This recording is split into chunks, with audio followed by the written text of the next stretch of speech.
K R ನಗರ ಪಟ್ಟಣದಲ್ಲಿ 5 ಅಂಗನವಾಡಿ ನೂತನ ಕಟ್ಟಡ ನಿರ್ಮಾಣ ಮಾಡಲು ಶಾಸಕರು 1 ಕೋಟಿ ಅನುದಾನ ಬಿಡುಗಡೆ ಮಾಡಿಸಿ ಭೂಮಿ ಪೂಜೆ ನೆರವೇರಿಸಿದರು. ಹಲವು ವರ್ಷಗಳಿಂದ ಶಿಥಿಲಗೊಂಡಿದ್ದ 5 ಅಂಗನವಾಡಿ ಕಟ್ಟಡಗಳು ಕುಸಿಯುವ ಹಂತದಲ್ಲಿದ್ದವು. ಪೋಷಕರ ದೂರಿನ ಮೇರೆಗೆ ಮಕ್ಕಳ ಹಿತದೃಷ್ಟಿಯಿಂದ ಸರ್ಕಾರದ ಮಟ್ಟದಲ್ಲಿ ಚರ್ಚೆ ಮಾಡಿ ಅನುದಾನ ಬಿಡುಗಡೆ ಮಾಡಿಸಲಾಗಿದೆ. ಇದನ್ನು ಸದುಪಯೋಗಪಡಿಸಿಕೊಳ್ಳಿ ಎಂದು ತಿಳಿಸಿದರು.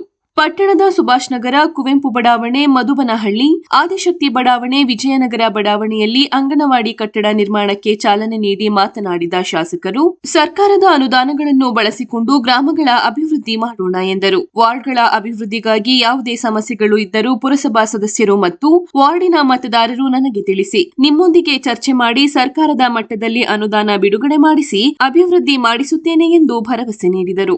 ಕಾರ್ಯಕ್ರಮದಲ್ಲಿ ವಿವಿಧ ಇಲಾಖೆಯ ಅಧಿಕಾರಿಗಳು ಮತ್ತು ಪುರಸಭಾ ಸದಸ್ಯರು ಹಾಗೂ ಕಾಂಗ್ರೆಸ್ ಕಾರ್ಯಕರ್ತರು ಉಪಸ್ಥಿತರಿದ್ದರು.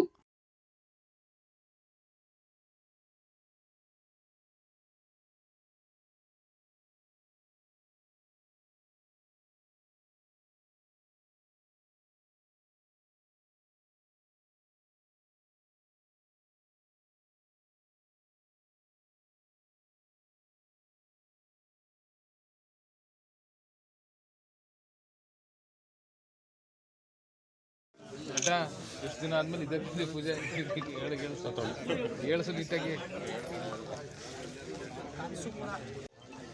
ನಮ್ಮ ಕೆಆರ್ ನಗರ ಪಟ್ಟಣದಲ್ಲಿ 5 ಅಂಗನವಾಡಿ ಕೇಂದ್ರಗಳಿಗೆ ತಲಾ 20 ಲಕ್ಷ ರೂಗಳಂತೆ 1 ಕೋಟಿ ಅನುದಾನವನ್ನು 5 ಅಂಗನವಾಡಿ ಕಟ್ಟಡವನ್ನು ಕಟ್ಟಲಿಕ್ಕೆ ನಿರ್ಮಾಣ ಮಾಡಲಿಕ್ಕೆ ಸರ್ಕಾರದಿಂದ ಅನುಮೋದನೆ ಆಗಿದೆ. ಹಣವೂ ಕೂಡ ಬಿಡುಗಡೆ ಆಗಿದೆ.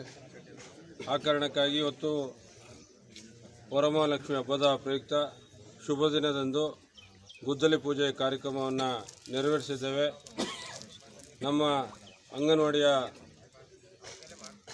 ಮಕ್ಕಳಿಗೆ ಎಲ್ಲರಿಗೂ ಕೂಡ ವರಮಹಾಲಕ್ಷ್ಮಿ ತಾಯಿ ಆಶೀರ್ವಾದದ ದಿನ ಪೂಜೆಯನ್ನು ಸಲ್ಲಿಸಿದ್ದೇವೆ. ಇದರ